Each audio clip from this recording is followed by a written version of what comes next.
你曾经看不起自己父母的出身吗？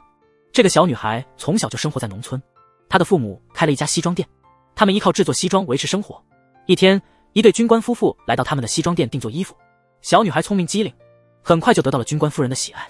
从此以后，每当军官夫人有空，就会带小女孩到自己家里，教她各种上流社会的生活技能和兴趣。这样的奇遇看似会改变小女孩的人生轨迹，然而这却成了小女孩最悲惨的经历。为什么呢？因为军官夫人非常爱慕虚荣，在韩国的这个小村庄里，她感到非常孤独。为了不被乡下人看不起，她开始欺骗别人，自称是美国的贵族，并且声称自己是戴安娜王妃的亲戚。她还用扑克牌来教授生活的智慧，拿到王牌时要保持冷静，如果面露喜色，对手就能看穿你手中的牌，只有保持冷静，别人才猜不透你的心思。不久，军官夫妇离开了这个乡村，临走时，夫人不断叮嘱小女孩要永远保持一张冷静的扑克脸。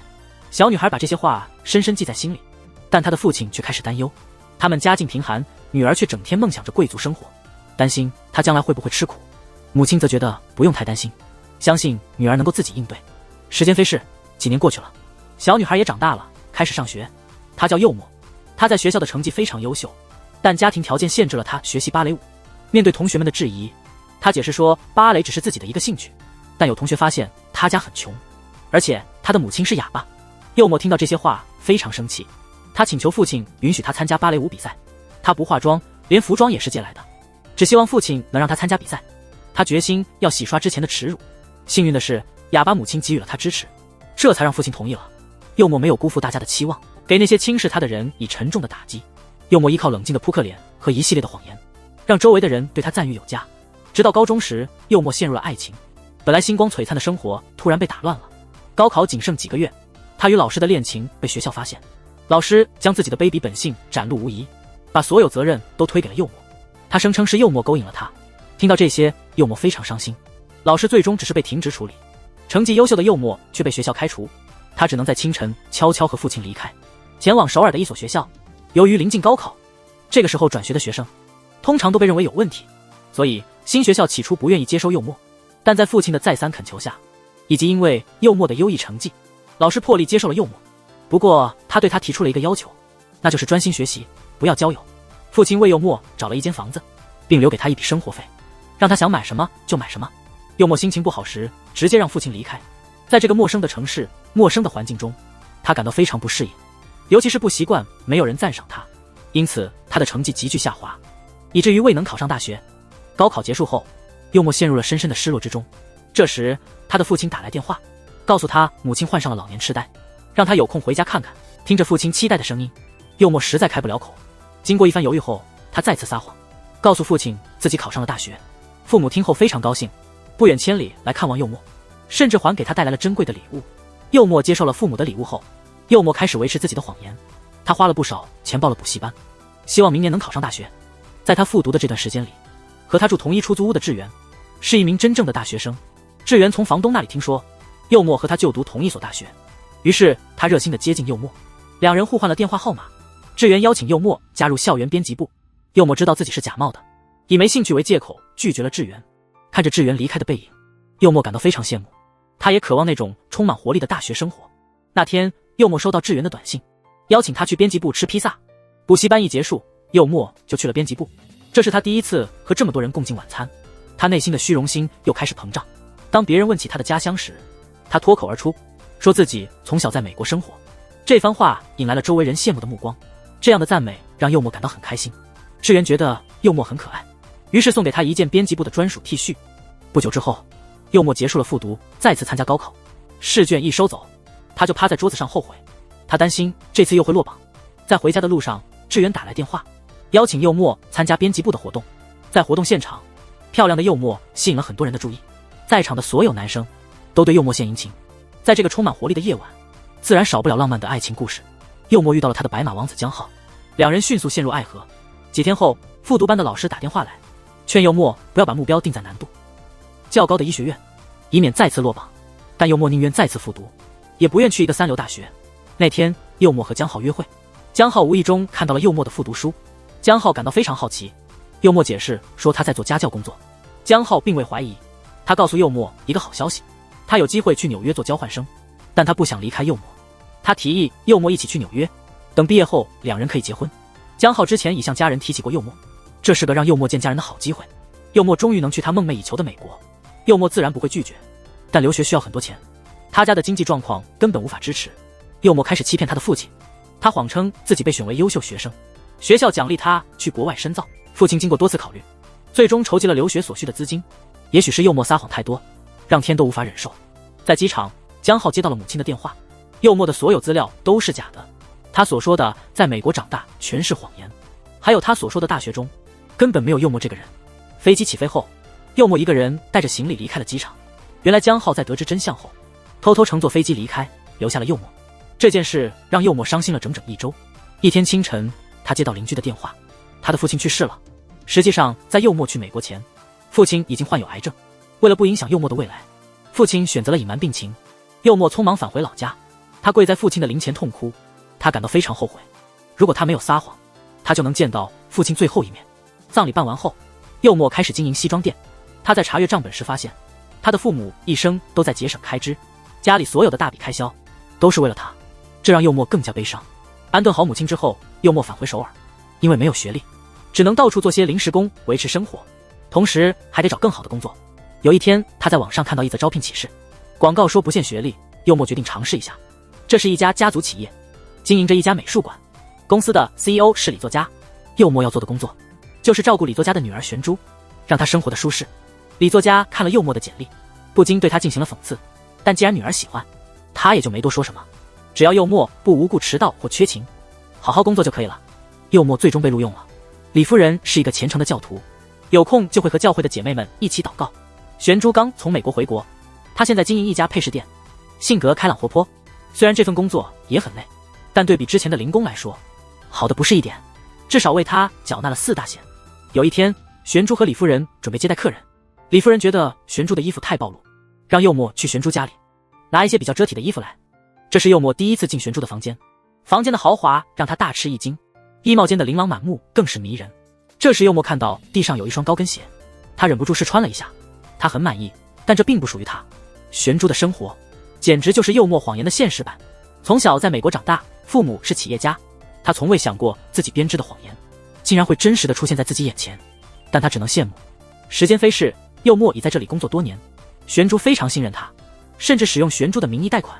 虽然玄珠偶尔会送他一些礼物，但这并非出于关心，只是施舍。李作家也是这样看待的，在他眼中，仆人并非真正的人，只是把他当作工作的工具。有次幼默想请假，李作家不但不同意，还严厉批评幼默又笨又懒，说他一辈子只能在底层。这话深刻伤害了幼默，但他还得振作精神照顾玄珠。玄珠心情不好，想出国度假，让幼默帮他订机票。不止这样，他还向幼默抱怨，说自己很可怜很不幸。幼默听了真是哭笑不得，如果这也算不幸，那他自己的生活该怎么说？幼默拿出玄珠的护照，上面写有玄珠的英文名安娜。护照快到期了，幼默告诉玄珠这事，玄珠却把护照扔到地上，叫幼默去更新。难道这点小事还要他来教？幼默低声捡起护照，面无表情地离开了。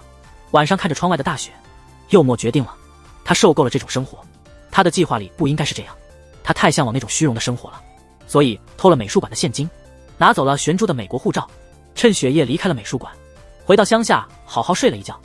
打开手机，看到很多找他的电话和消息，他选择全部忽略。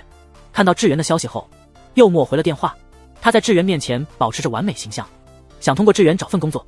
志源是记者，有广泛的人脉，很快帮幼默找到了工作，成为了补习班的美术老师。填写资料的时候，幼默用了玄珠的护照，信息都填好了，还用了玄珠的英文名字安娜。面试前，幼默特意做了发型，租了一套名牌衣服，凭借玄珠出色的学历背景，加上志源的推荐，可以马上开始工作。归还租来的名牌衣服时，幼默拿出玄珠给他的手表，看看店里是否会收购。店员告诉他，这个品牌几年前爆出过假货事件，送他这表的人肯定不怀好意。幼默这才明白，玄珠为什么会送这个给他。从此之后，他不让任何人再看不起他。他申请改名为李安娜，已经获得法院批准，将以安娜的身份生活。为了掩盖这个谎言，他四处走访留学机构，以咨询者身份学习留学顾问的话术，然后把这些话术交给学生，用此展示自己的博学。幼默精湛的表演成功欺骗了所有人，与幼默接触的人都称赞他聪明又美丽，这让幼默的虚荣心极度膨胀。一天，幼默接到邻居的电话，因市场开发，他父亲的西装店要被拆迁，且有一笔可观的拆迁补偿。幼默拿出一半资金将母亲送进疗养院，剩下的一半自己挥霍，在首尔租了一套房子，然后购买了一些假冒品牌的衣服。有一天，通过一位家长认识了曾是玄珠校友的李老师。李老师虽然听说过玄珠的名字，但未曾见过他，还听说玄珠从小在国外生活，回国后也不参加校友会，认识他的人很少。幼默正是知道这一点，才大胆冒充安娜。尽管幼默的身份是假的，但他的能力不容小觑，他指导的学生都能顺利考入耶鲁。随着时间的流逝，幼默凭借谎言和精湛的表演，在补习班中建立了声誉，学生们也非常喜欢幼默。有一天，李老师找到幼默，想请他担任教育学院的教养课老师。李老师其实也有自己的考虑，学校需要幼默这样的人，所以他选择了听话的幼默。但这是个名校的教师职位，竞争非常激烈，幼默需要支付一定的费用才能获得这个职位。无奈之下，幼默只好把租房方式改为月租，然后他把这个好消息告诉了志源。志源感到很羡慕，认为幼默这种有钱人家的孩子不会理解穷人的苦。幼默怎么会不理解呢？他本来就是穷人出身，只是伪装成有钱人而已。不久之后，李老师带幼默见了学校的理事。年轻漂亮的幼默很快就得到了理事的喜欢，因此顺利获得了这个职位，并被大家称为教授。幼默也很努力，把需要掌握的知识在晚上彻底研究，以此更好地展示自己的学识。幼默教授的名气逐渐增大，学员数量也在不断增加。学校的其他老师看到幼默这么优秀，想给他介绍对象。一个上市公司的代表，幼默在网上查过这位代表的资料后，同意了见面。这位代表叫做智勋。智勋一见到幼默，就开始在他面前自吹自擂。幼默并不怎么喜欢他，直言对方既然这么有钱，为何还要用纺织沙发，让智勋感到非常尴尬。看着智勋那副虚荣的样子，幼默立刻以不急于结婚为由拒绝了智勋。但智勋并未就此放弃，他提出与幼默见面3次，如果3次后仍旧无感，他就不再纠缠。晚上，幼默把相亲的事情告诉了志源。志源对智勋略有了解，志源对他了解不多，白手起家，通过节目造势，使得自家的股票大涨。尽管智勋在 IT 行业很出名，但他并没有高学历，只是后来有钱了才进入名校的教育学院。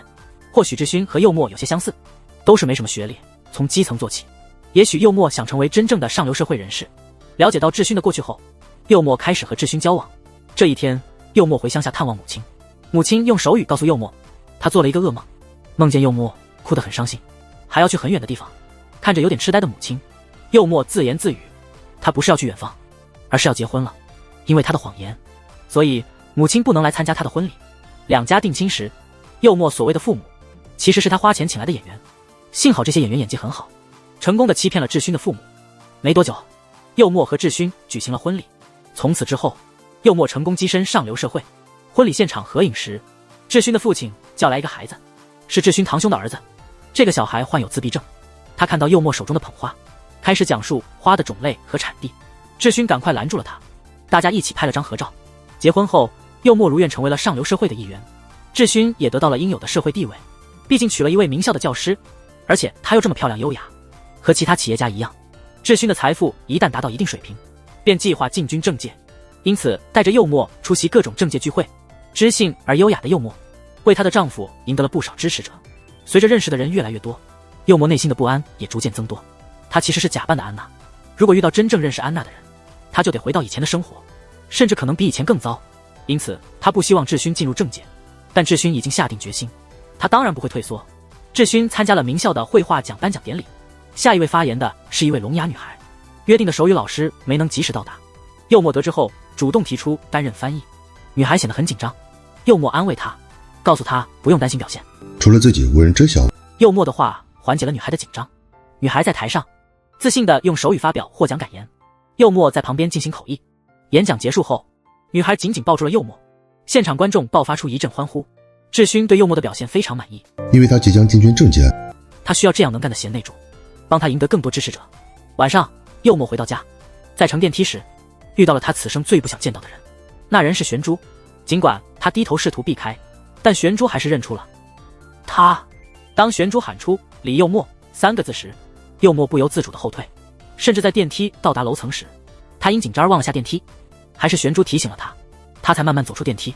回到家后，幼默跌坐在地，久久不能平静。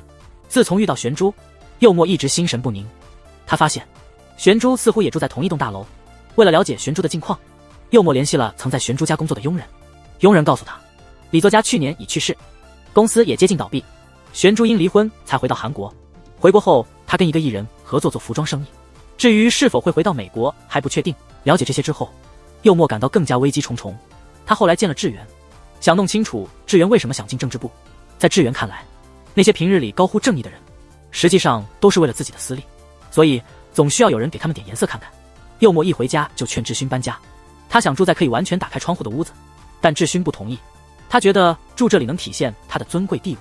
柚墨见志勋态度坚决，只好作罢。他想起了志源的话，志源对他很好，因此他想帮志源，帮志源成功进入政治部，看看志勋能否帮忙牵线。志勋表示可以帮忙，但他提出了条件，要柚墨积极与议员夫人们交往。虽然柚墨不太愿意，但他还是接受了。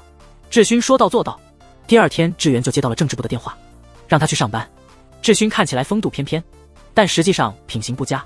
有一次司机来接他，因为路上发生事故晚了几分钟，志勋就对司机拳打脚踢，还骂着他，用的是李作家当年斥责佣人的同样言辞，斥责他懒惰和找借口。柚墨本想上前制止，却被志勋赶回去了。看着司机被训斥，柚墨感到非常难过，仿佛看到了过去的自己，也曾像司机一样生活在社会的底层。那天柚墨曾辅导的学生来看他，还带来了他曾说喜欢的美国小吃。柚墨冷淡地表示感谢，不是他不想和学生叙旧，但他马上就要回家，他担心再次遇到玄珠。上电梯那一刻，柚墨犹豫了，最后决定转身走向楼梯。虽然走楼梯很累，但总比遇到玄珠好。柚墨每天回家都选择走楼梯，这样也磨损了好几双鞋，但他再也没有遇到过玄珠。就在柚墨以为自己可以避开麻烦时，玄珠又出现了。那天柚墨刚从楼梯口出来，玄珠拿着一封校友通信，质问柚墨这是怎么回事。信封上的学校是玄珠的学校，名字变成了她的英文名安娜，地址变成了柚墨的家。在玄珠的追问下，柚墨最终承认他冒充了玄珠。他这么做是有难处的，玄珠根本不顾他的难处。如果犯罪者都有难处，只说一句不是故意的就能被原谅，那还需要警察干什么？在他看来，柚墨的行为是欺诈，因此他决定不放过柚墨。听到这些，柚墨只能放弃自己高傲的态度，在玄珠面前跪下，说他会停止这些行为，请求玄珠给他一些时间。但玄珠不打算原谅他，既然敢偷别人的生活，就应该准备承受相应的后果。他要求柚墨在下个月前筹集1韩元，这对柚墨来说不是个小数目。虽然柚墨是企业家的夫人，但他没有任何实权，更不用说金钱了，他只不过是志勋用来炫耀的工具。玄珠提出的这个条件对柚墨来说无疑是雪上加霜。玄珠不在乎这些，他只看结果。临走时还叮嘱柚墨，让他继续选择走楼梯。晚上志勋和政客们喝酒，他醉倒在车里，大楼的保安打电话给柚墨，让他下来带走志勋。当柚墨走到停车场，他发现志勋的副驾驶座上竟有其他女人。柚墨立刻关上车门，转身拨打了报警电话，举报这里有人酒驾。进入政治部的志源与前辈们一起喝酒，志源是靠关系进的，再加上她是女性，整晚都被男同事捉弄。但志源并没有退缩，看着同事们离去的背影，志源更加坚定了要斗争，决心要取得成就，让那些看不起他的人刮目相看。第二天，柚墨在餐桌上故意问道，为什么警察凌晨会找志勋？志勋没回答，反而告诉柚墨，他打算用柚墨的名义成立一个奖学金基金，这意味着柚墨将要频繁出现在媒体上。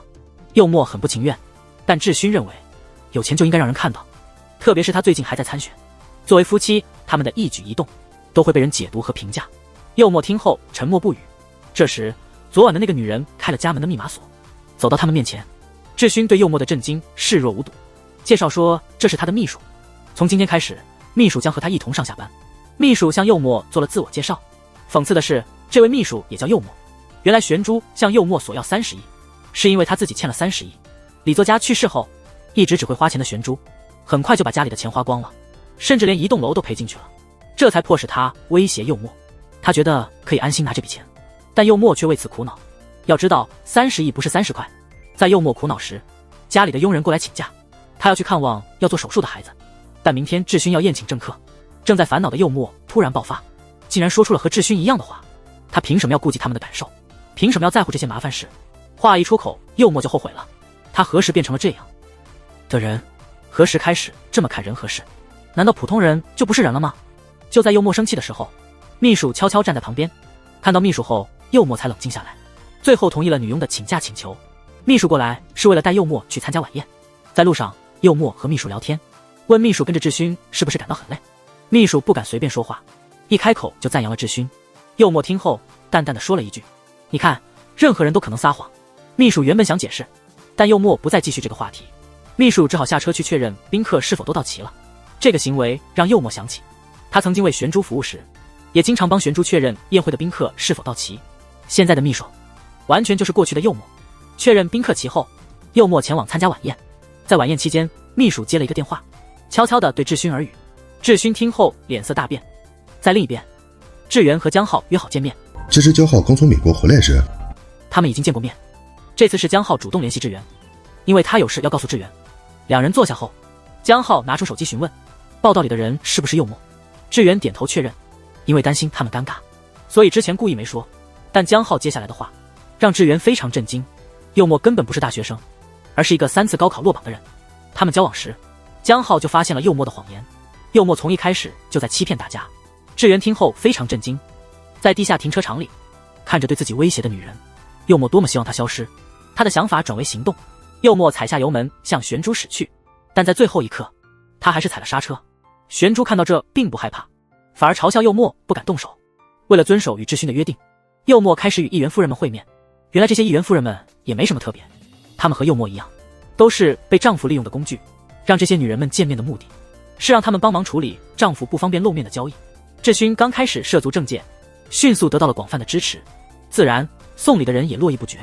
但柚墨不喜欢这种交易，对送礼的夫人总是保持冷淡的态度，即使对方送来了1亿韩元，柚墨依旧没有给他好脸色。晚上在停车场，柚墨与玄珠再度相遇，他直接将1亿韩元交给玄珠，这已是他能做的最大努力。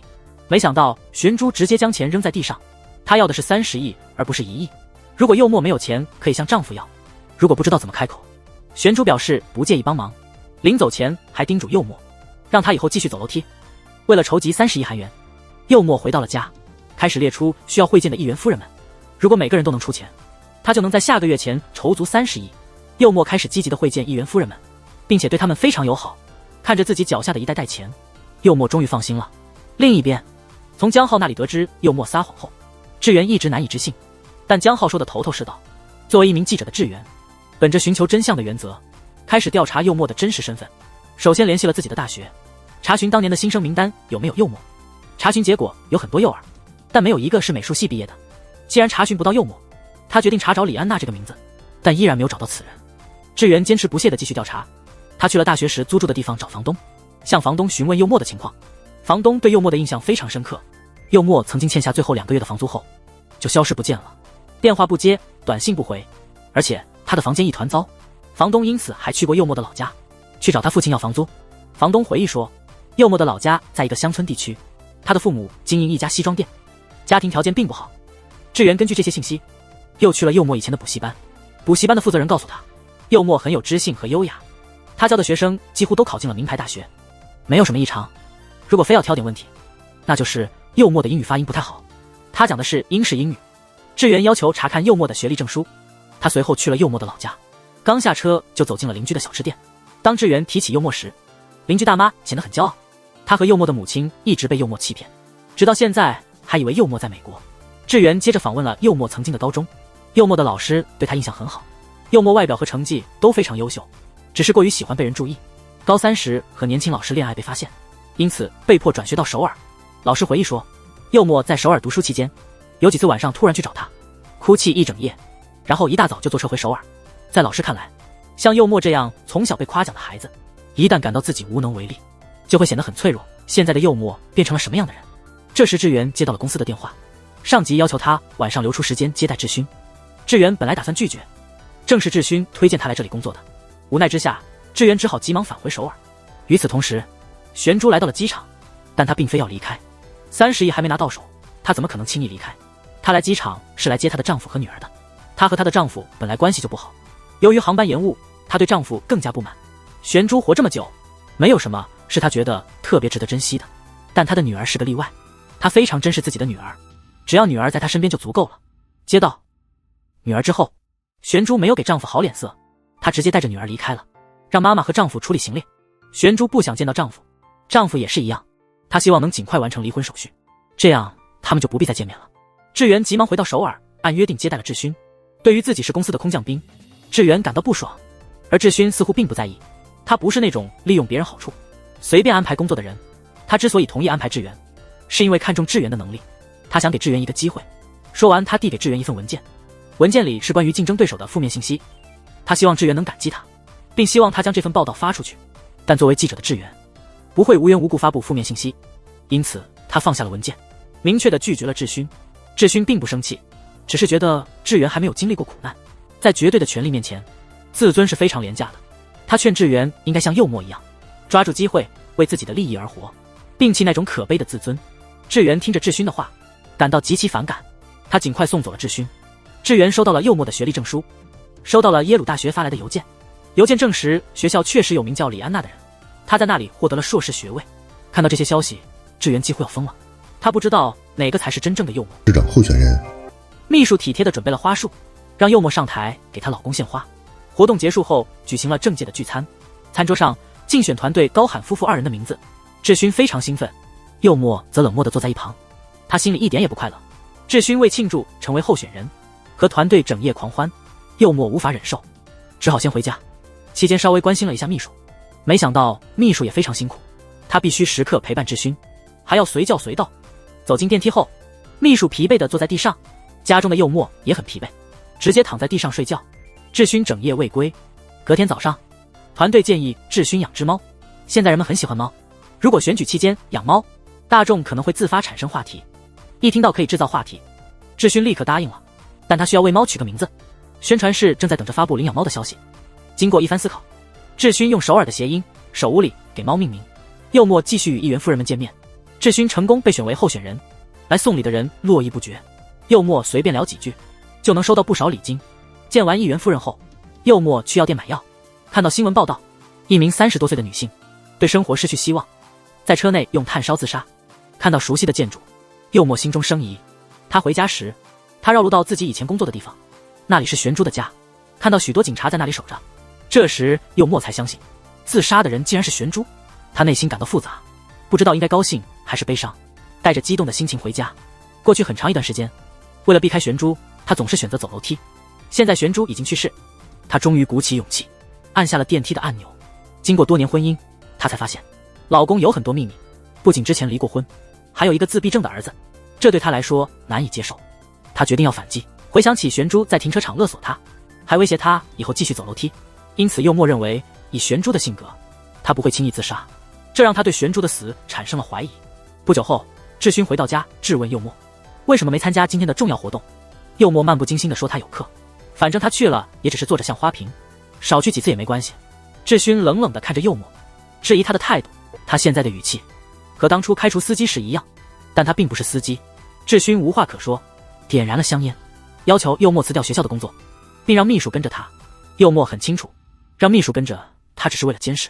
志勋冷笑，没否认。幼沫的演讲让志勋很满意，也帮他赢得了更多支持者。志勋已经成为候选人，接下来要进行各种演讲，激情澎湃的发言立刻引起了大家的喝彩。演讲结束时，志勋还向国民行了一礼，以此表达他的决心。幼沫没有按志勋的要求行事，他还是坚持在学校工作，因为他喜欢教书的感觉。助教突然表达了对幼沫的不舍，这让幼沫感到困惑。刚才主任通知他，因为选举，幼沫需要暂时停职。主任说完后，递给他停职申请书，让他签字。幼沫意识到这是志勋安排的，他只能无言地签下名字。秘书一直陪伴在他身边。幼沫得知秘书家很远，秘书每天需要早起奔波，毕竟无功不受禄。现在秘书基本上是幼沫的人，他让秘书去查被辞退司机的住址，还要他查出志勋心情不好时会无故辞掉的所有员工信息，并且嘱咐他不要让志勋知道。晚上，幼沫开车回家，他在后备箱拿东西时发现了那30亿元现金，他把现金向里推了推，用其他箱子将其遮挡，这样他才放心离开。正准备上楼，遇到了玄珠的母亲和孩子。看到那个小孩，他没有勇气和孩子一起乘电梯，于是摇摇晃晃地走向楼梯间，走了几步就蹲在地上坐下。志源没有停止对幼沫的调查，他浏览了2手网站，购买了耶鲁大学的毕业相册，但里面没有幼沫的照片。于是他联系了安娜的校友，通过校友了解到，安娜有2个名字，在美国叫安娜，去年还在波士顿，现在在韩国处理离婚。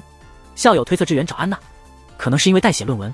志源通过玄珠这个线索，得知由于案件此地已被封锁，他试图潜入查看，但被附近的警察拦下。坚持不放弃的志源跟着警察去了警局，在警局，前辈向志远解释，他因炒股失败和即将离婚，还可能失去孩子的抚养权。而且玄珠的母亲还提到，玄珠在美国生孩子后患上了躁郁症。他表示这听起来像是自杀。柚墨去找之前被辞退的司机，他最近频繁接触被智勋解雇的员工，想通过他们了解真正的智勋。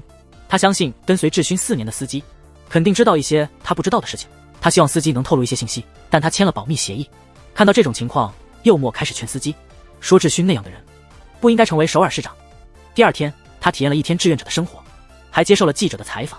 表面上是快乐而充实的一天，但活动结束后，柚墨失望地坐在车里。他不想回家，不想回到那个冷清的家。他把查到的公司税务文件交给了柚墨。之后他们在车里聊了起来。要服侍人的心情是最难的，因为不知道主人需要什么，总得留心主人的脸色行事。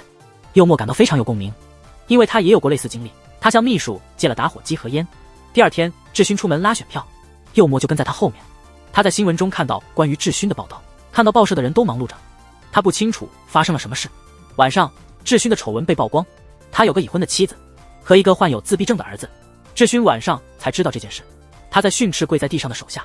他指出，因为女人问题，已经有4个候选人失去了机会。这时，手下的手机铃声响了起来，有人说柚墨的论文是抄袭的。柚墨一遍遍刷新电脑，脸上露出得意的笑容。这时，秘书来报告，智勋正在四处找他，他已经找到了代写论文的人。几小时后，那个人将举行新闻发布会，澄清论文并非代写。为了确保选举顺利进行，智勋嘱咐柚墨最近不要在媒体前出现，并向柚墨询问他是否有信心继续以原来的身份生活。智勋已经知道了他的真实身份，智勋也没有否认，直言玄珠是个疯狂的女人，竟然莫名其妙的直接联系他。说完后露出了阴险的笑容。柚墨看着智勋的阴险笑容，仿佛明白了一些事情的真相，然后让秘书送他回家。下车后慢慢走向玄珠。大家经常说她长得像公主，称她为安娜斯塔西亚。那个名叫安娜安德森的女人曾以已故的安娜斯塔西亚的身份生活，从此她就不再使用安娜这个名字。这让柚墨意识到自己有多悲哀，偷来的身份甚至也是假的。玄珠指责柚墨害了他，他说他不会原谅柚墨，会让柚墨永远生活在地狱中。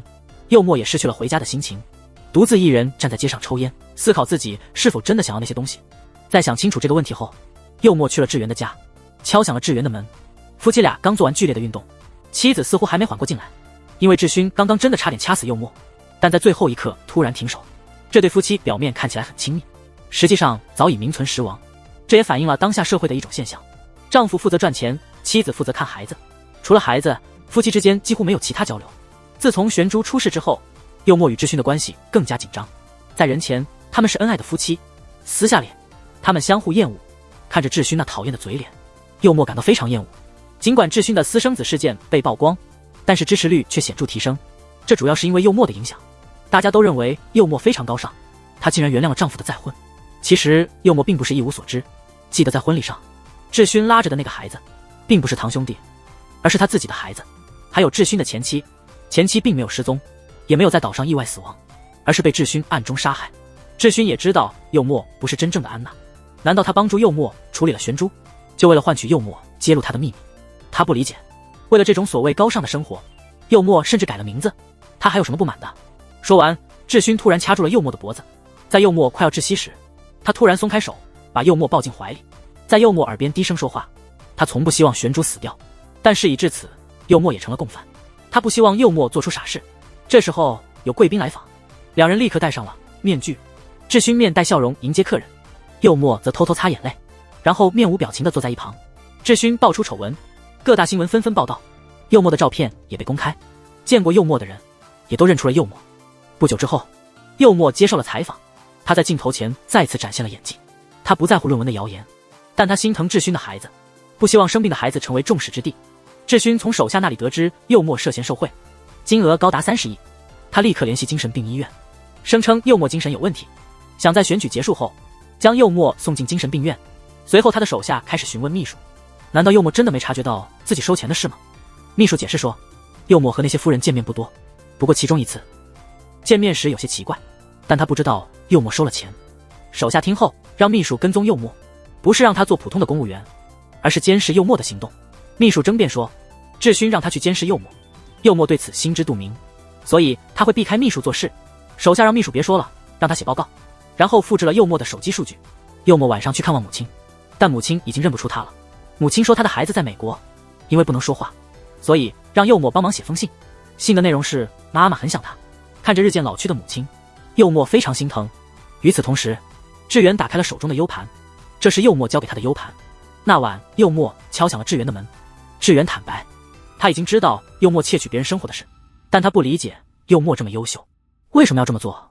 幼默本身就能过得很精彩，只是没有玄珠那样光鲜。幼默不再隐瞒，他自从在玄珠家工作后，就羡慕玄珠的奢华生活，因此踏上了不归路。以前提到这事，他会感到害怕和担忧，但现在不再害怕了。说完，他递给志远一个 U 盘，里面存有幼默冒用安娜身份的证据，以及玄珠和志勋前妻的死亡证据，还有幼默收贿的资料。关于志勋和论文代写的热搜，都是幼默操作的，但都被志勋压制了，所以幼默只能采取自爆的方式，让志远将证据交给检察官，最好是在选举结束后就任前，因为那时志勋可能会放松警惕，这样做更安全。之所以将这些资料交给志远，是因为在幼默最困难时，志远是唯一关心他的人，这是他向志远和玄珠的一种道歉。志远提醒幼默，现在如果放弃一切，他未来的生活会更加困难。幼默表示他不在乎，他已经做好了准备，否则他也不会来找志远，即使被判刑他也接受，他相信自己能够生存下去。看着电脑里的资料，志远感到一阵忧伤。幼默探望完母亲后，在回家的路上对秘书说，如果他出事，希望秘书能照顾他的母亲。第二天，选举结果即将公布，幼默在后台等待。秘书看出他心情沉重，本想安慰他，没想到幼默要求解雇秘书，秘书已经完成了他的任务，也是时候离开了。幼默感谢秘书遵守承诺，没有把事情告诉志勋。明天下午他将去检察厅，届时幼默将不再存在。秘书虽然什么也不知道，但他觉得幼默现在所做的是对的，因此他会继续陪伴幼默，不会辞职。虽然他力量微小，但也想保持内心的正义。不久后，幼默接到疗养院的电话，他的母亲一直在找他，他的母亲已经撑不了多久了。幼默非常伤心。志勋成功当选为市长，现场立刻沸腾起来，只有幼默显得悲伤。随后，志源接到幼默的提醒，志勋选举结束后将飞往美国，那是志源采取行动的最佳时机。志源急忙安排与检察官会面。与此同时，志勋正准备前往机场，幼默拦住了他，告诉他母亲的病情危急，想去疗养院探望一下。志勋开玩笑说，你妈不是在美国吗？怎么突然在疗养院了？他随即搂住幼默。刚结束竞选，幼默现在不能离开，但他会派人去疗养院看看。幼默无计可施，只好和志勋一起去机场，登上飞往美国的飞机。飞机起飞前，幼默收到母亲去世的消息，他悲伤至极，心里对志勋的憎恨更深了。抵达美国后，志勋故意拿走幼默的护照，声称要用护照租车，但幼默看到他根本没用到。志勋开车带着幼默前往他儿子所在的地方。途中，幼默接到志源的消息，有人阻挠检察官的调查。幼默收到消息后轻叹一声，让幼默休息一阵子。他最近做了很多过激的事。幼默这才明白，志勋根本没来接儿子，而是来囚禁他的。志勋坦然承认。幼默心里一阵慌乱，让志勋停车并还他护照。志勋当然不同意。幼默转头看向志勋，发现他没系安全带，目光又落在旁边的手刹上，心里突然有了计划。这时志勋转过头来看幼默，没注意车前突然出现的路，当他注意到时已经迟了，急忙打方向。幼默迅速拉起手刹，车辆立刻失控，撞向旁边的电线杆。片刻之后，幼默从车里摇摇晃晃地爬出来，从志勋身上拿回自己的护照，然后拿起手机走向远处。志勋被卡在座位上，大声呼喊着幼默求助。幼默完全不理会，拿着手机往远处走寻找信号。不久，他接到志源的短信，检察官已不可靠，但志源表示他会想办法。志源的办法就是站在检察院外的窗户，吸引众人的注意，用这种方式揭露坏人。幼默看到消息后感到非常绝望，既然法律不能惩罚志勋，他决定亲自行动。他决心要做的事一定要完成。随后，幼默点燃了挂在包上的丝巾，手持包包走向志勋。不久后，志勋死亡的消息被媒体报道。与此同时，幼默也消失了。警方推测是幼默所为，他们仍在寻找幼默的下落。不久之后，志勋的葬礼按计划举行，但现场却非常冷清，除了几个记者，只有他的自闭症儿子在一旁玩耍。几年后，加拿大白雪皑皑，一名女子拉着一车木柴向自己的小屋走去，经过邻居家，友好的和邻居打招呼。邻居向朋友提起，这个女人非常了不起，她独自从美国走到加拿大。朋友表示难以置信。女人将木柴拉到小屋之后，给暖炉添柴。女人慢慢脱下帽子和围巾，原来是失踪已久的幼默。那一天，他把点着的手提包和打火机扔进车里，不理会智勋的叫嚷，头也不回地离开了现场。一边走一边回忆过去，他感到很后悔。如果他当初没有说谎，是不是一切都会不一样？